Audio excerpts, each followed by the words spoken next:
Hello everyone, welcome to our Let's Play series of Tyranny. This is Colonel RPG as usual, and I'm very happy that you chose to join me today here atop the mountain spire. I think it's the mountain spire in Vendrian's Well. After last episode, we cast an edict. That's right, we cast an edict using this thing over here, and apparently this thing controls all the spires and they work as a loudspeaker or something like that, because our voice needs to reach very far away for that to happen. So we were talking with our mates. We're talking with Lantry. We talk with the Verse as well, and now we need to talk to Peric, and with Siren over there, and with Kills and Shadows over there as well. Let's go with Peric first. I can scarcely believe it, he says. You proclaimed an edict. You wielded the power of the Overlord for a moment, perhaps, but it was enough to turn the tide of battle in our favor. That simply doesn't happen. The Overlord's magic is as unknowable as anything on Terratus, as mysterious as, well, I was about to say as unapproachable as the spires, but you have cleanly dispelled that notion. Yeah, what do you suggest I do next? It may be too late to mend your ties with Kairos' hierarchy. If you continue to prove your worth, then perhaps you can be invited back into the fold. I suppose that Kairos needs some time for introspection, as do we all. Actually, I don't think he does. So last episode what happened, also a very important aspect of the questline so far, is that basically Kairos decided that the Archons, all of them, and that includes the Archon of Shadows, which is our friend, I suppose, Blader Mark. It includes Tunon, the Archon of Justice or something? It includes us, the Archon of Spires, now proclaimed that one as well. So, yeah, Kairos declared that all Archons need to kill each other, and whoever survives is gonna be the only one Archon to apparently carry on the torch or something afterwards. I don't know what he's trying to do or she's trying to do, but yeah, apparently that's also a thing. I'm not gonna say that it means this is stupid.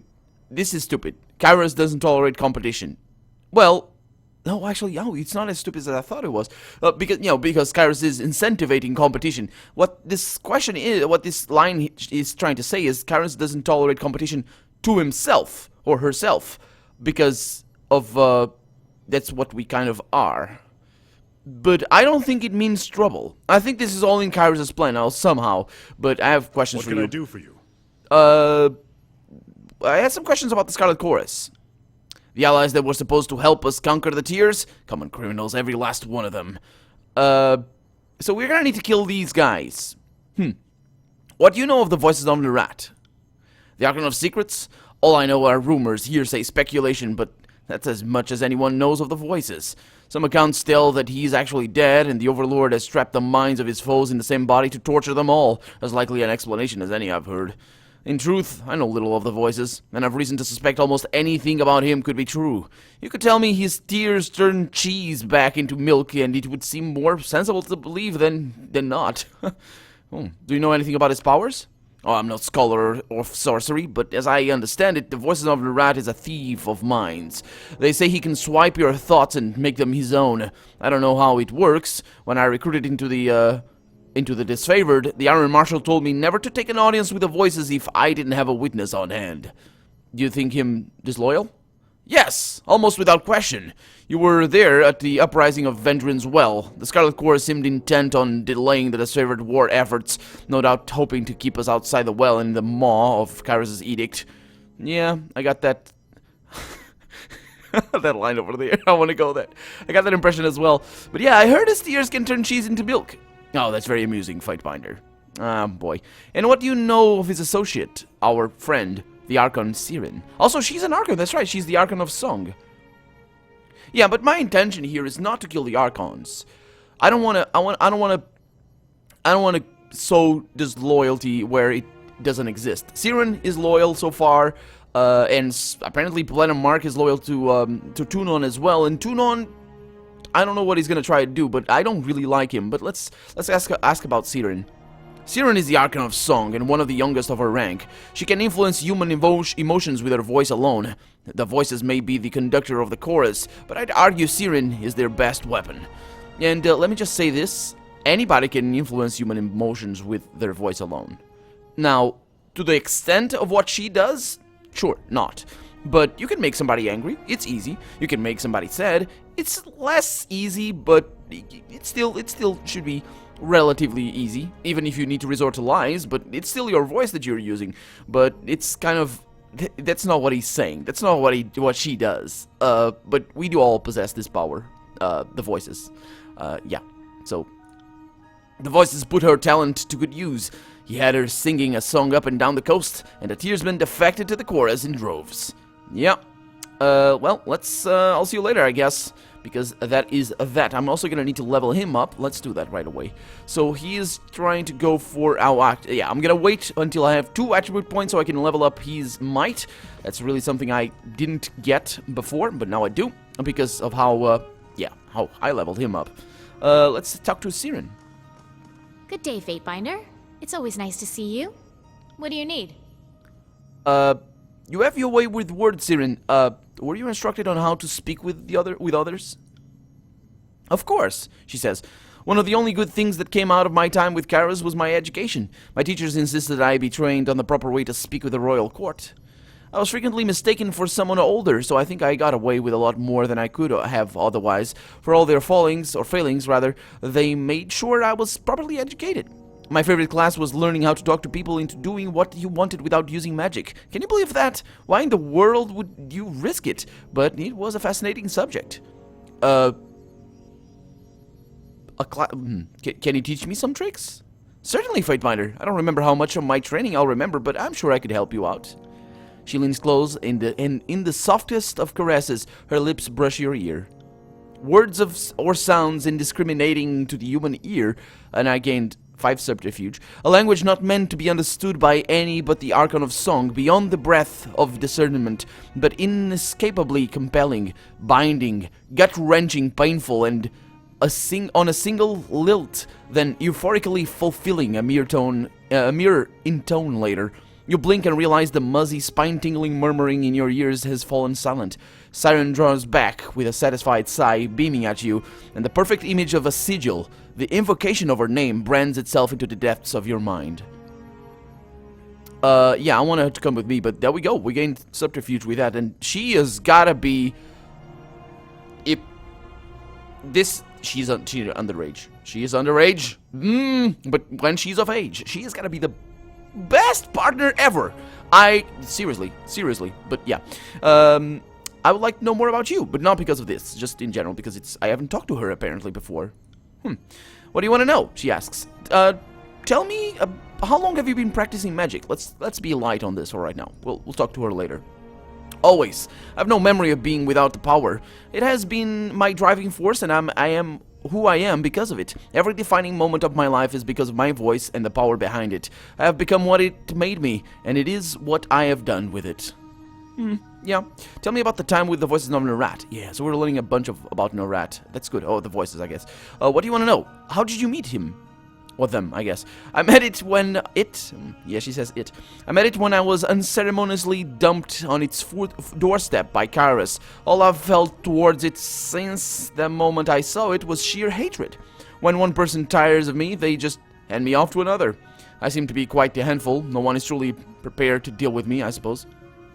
I was in its possession for 3 years, stuck doing what I wanted until you came along and started messing around with Kairos' plans. Why did Kairos give you to Narat? Well, I made the mistake of trying my song on Kairos, and forgiveness isn't exactly in the Overlord's vocabulary. Interestingly enough, I think it almost worked. Can you imagine how differently things would have turned out if I had had a little more practice? I was brought out at one of the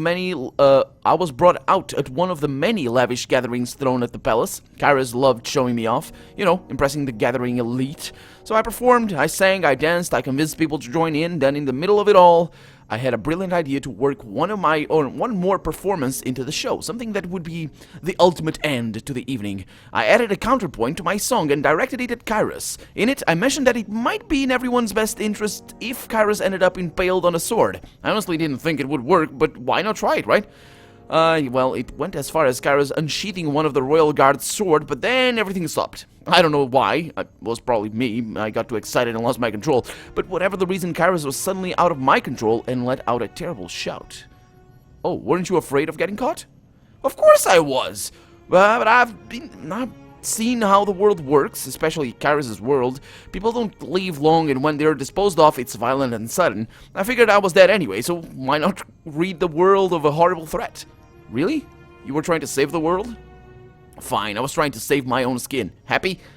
I was 12, so forgive me if self-preservation was in the front of my mind. Oh look, a young lady who thinks of nothing but herself. Do you want to hear the story or not? Go on. Okay, everyone stared, frozen by the yell echoing back at us. Kyrus quickly recovered and gave the appearance of cheering us on, but I was convinced I was about to die. Interestingly, my execution never came.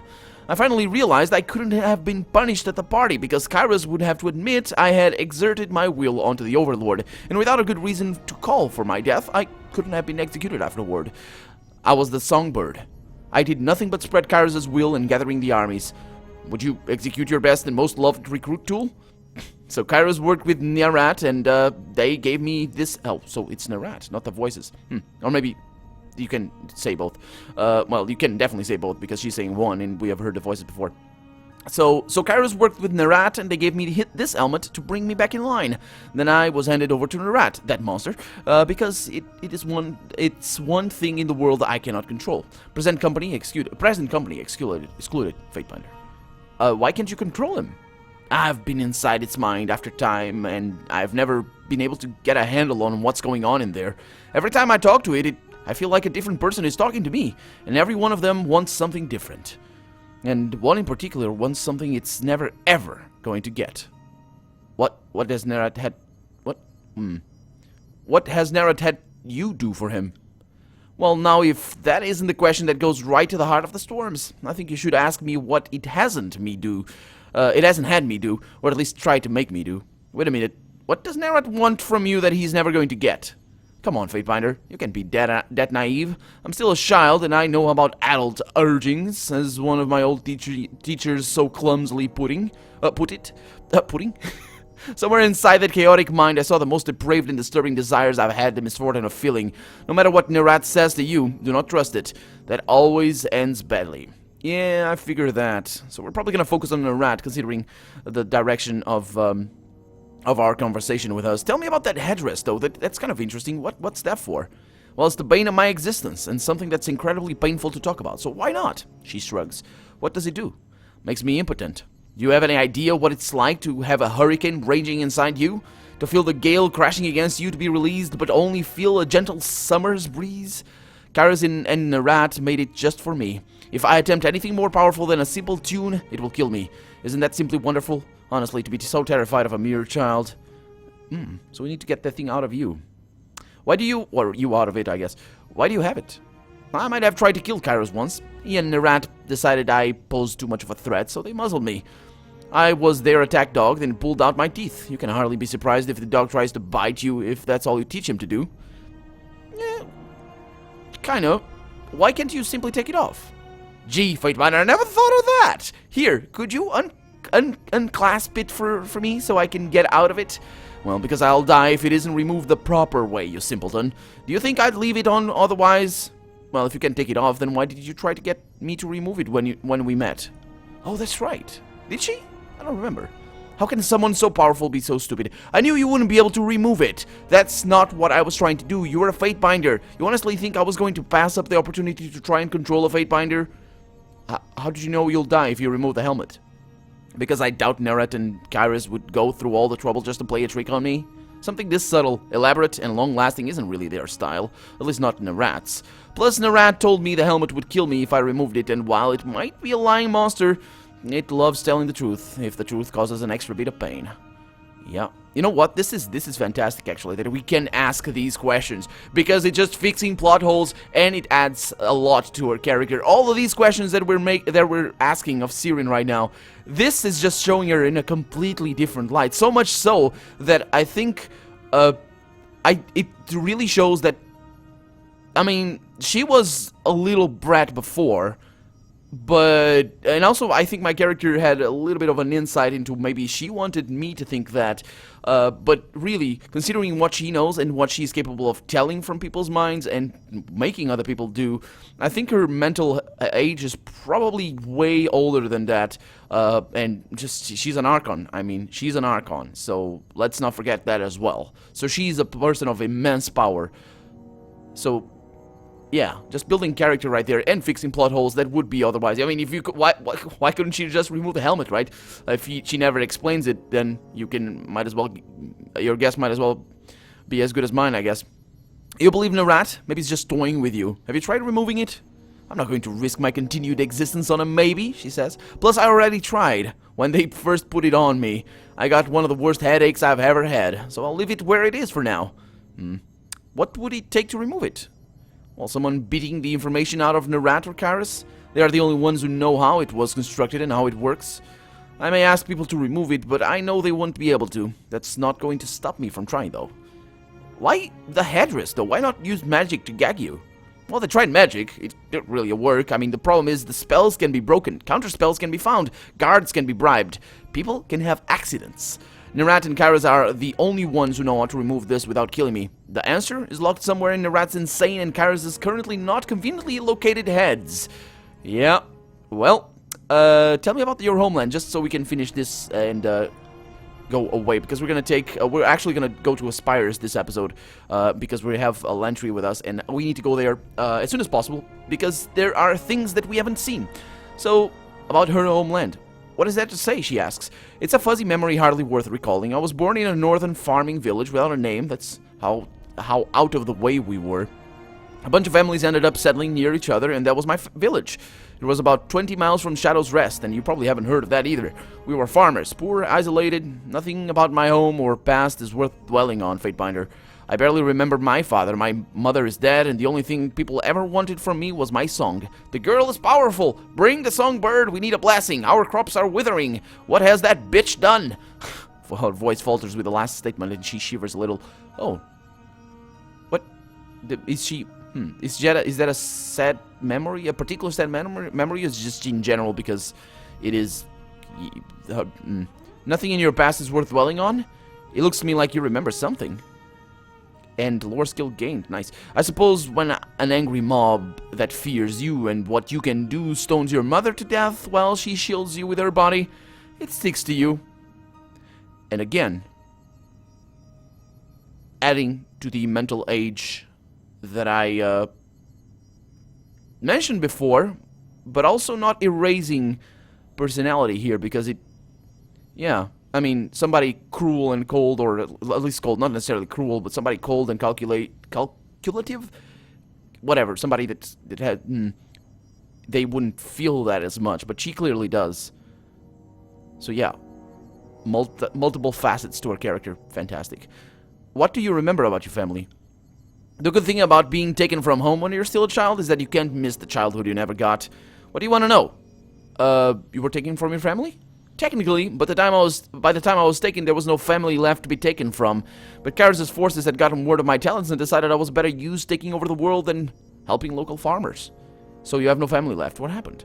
What do you think? They're dead. My father might not have cared about me, about us, but my mother would never have let anyone take me while she lived. Without anyone to protect me, I was whisked off to Karis' court. How would you describe your father? Worthless? Hopeless? Devoid of human emotion? Sometimes I feel like we were complete opposites. He seemed incapable of feeling anything, and I seemed to be nothing but raw emotion. Nerat let it sleep that my father sold me to Karis and was responsible for my mother's death. Someone had to egg the crowd on, and someone had to tell Karis' men where I was. Not that it matters. He's dead, and I'm better off without him. So, tell me about your father's death. Well, he disappeared after my mother died and I was kidnapped. I didn't hear anything about him for the longest time, so I assumed he had disappeared and I would never see him again. Then someone brought word that he'd been found. He killed himself, and now he's out of my life. Really? For someone who always has a lot to say, that was incredibly succinct. Is there more? Well, you're relentless, Fatebinder. Did you ever think maybe there are some things I want to keep to myself? But yeah, you're right. There's more to the story. Loyalty is only at level 2, though. Hopefully we'll get a little bit more on that. When I got word he'd been found, I had him summoned to Karis' court. I wanted to see the man who had condemned me to the life I was leading. When he arrived, I went to see him privately. I wasn't sure what I would feel. Anger? Hatred? I didn't expect apathy, but for the first time in my life, I felt nothing. Standing there, staring at the man who ruined my life, waiting for him to notice me, my heart was dull and disinterested. Then he looked up and smiled. He smiled when he saw me.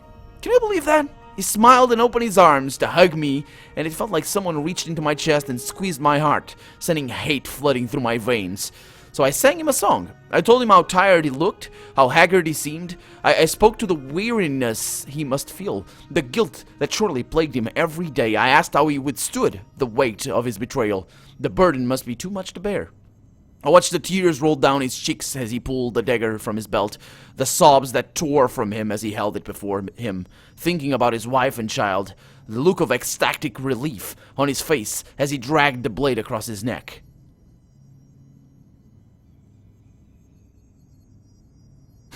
This has a lot of levels to this.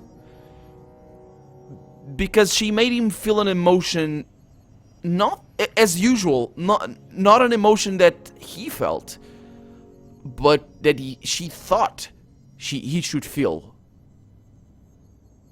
So in that way, the second line over here is totally accurate.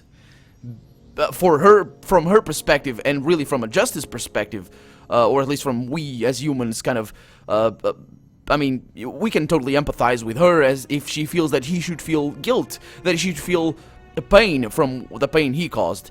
So we can empathize with her in that wish from her. So in that way, I think anybody can really agree that he feeling that is what he should be feeling. But that's the layer that I'm seeing in this, that it was a lie. So, it was still a lie. The fact that he killed himself with sorrow and guilt, it was a lie. She killed him. He didn't kill himself. She killed him. And that's the truth. And it's not really horrible. I mean, it's not, you know, because this line wouldn't be here if it weren't for this first part. If it were like, oh, you killed him? That's horrible. No, that's not what the line is. That's a different thing. And this is not the truth. This is the truth. The thing is, there is a layer over here that I hope the developer thought of. And I think so, actually, because she's fantastic. I don't know who wrote her, but she is amazing. She is an amazing character. Probably the best female character. I mean, and it's a distinction that she's not a female for the sake of being female, but if we're drawing comparisons between how complex female characters and male characters usually are in video games, she's the best female character I've ever seen so far. Ever. Including that old lady from Torment that I didn't get to know very well because I never finished Torment. And I don't remember her name either. She's an incredible character. As a character, as a person, to deal with her would be pretty catastrophically terrible because of her power. So I'm not saying that she's fantastic and I feel a connection with her, because it's really not the case. But as a character and as a plot point, she is unbelievable. This is awesome. This is awesome. I'm gonna say this, but hopefully the game is gonna reward me for my thinking here. Let's see what she says about that. That's what I tell myself, she says, and for the most part I believe it. I can't help but wonder what terrible things he did in the 5 years after he vanished, and what I might have prevented if he'd only been around to hear me mourning my mother died. To hear me the morning my mother died. Now, you know what happened to my father. As I told you before, he killed himself, and that's it. Yeah, he didn't really go into too much detail, I guess. Yeah, they didn't think of the layer that I thought there. Or maybe she didn't think, and maybe they did.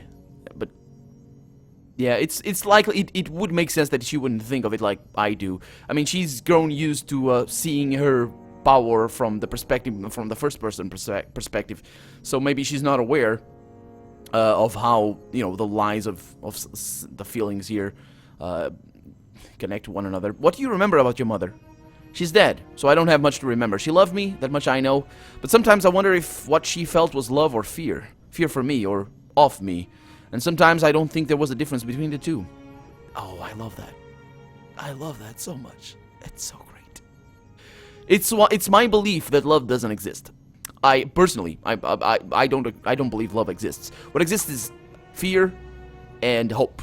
There are two things that make up what love is, but not because love is not always the same. Love can be just fear, or love can be just hope. Although those are two different kinds of love. And of a mother, I think both are. I don't have the first person perspective on that, of course, but I think there's both of them. But the fact that she didn't have hope for her, maybe that tells something. Maybe that's what she's saying. My mother loved me when no one else did, when no one else could. The world wanted nothing but my voice. All my mother wanted was my happiness. She was the only person in my life that did. Tell me about her death. This is a terrible question to ask. Holy crap! But do I want that? Do you have any siblings? No. I was close to a boy in my village for a time, but his mother stopped letting me play with him when everyone realized what my powers were. That's the closest thing I ever had to a living sibling. The dour expression clouds her face. A living sibling? Yeah, my brother died very young. I never knew him, so I hardly count him as a sibling. Life in the middle of nowhere is difficult.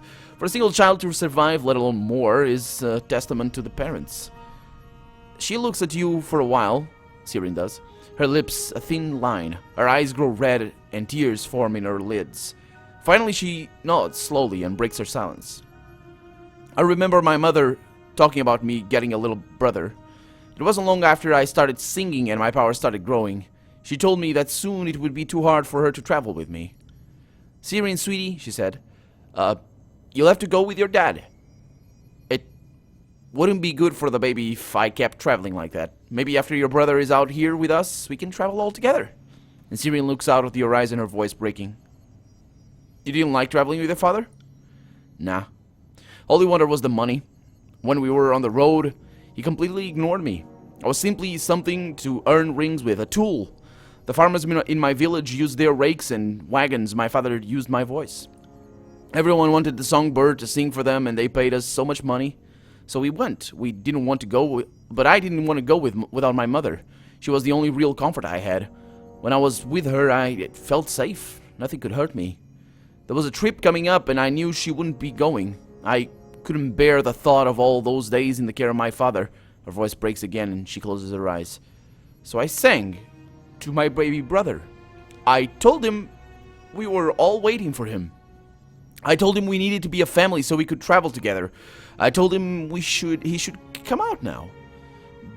I don't know if I meant for it to happen, but I sang the words no one can resist my voice. My mother's screams cut the song short, and the blood, it was everywhere. I was dragged from the room, but I don't remember who took me. I only remember staring at my foot the rest of the afternoon. The pattern soaked into my shoe. The splatter across the top of my toes. I couldn't bring myself to clean it off. I just looked at it. How long had your mother been pregnant? Not long enough for my brother to survive. Maybe he could have, I don't know. The problem is, when I told him he had to come out, I didn't mean I wanted him out alive. I don't think he would have survived even if it was time for my mother's to give birth.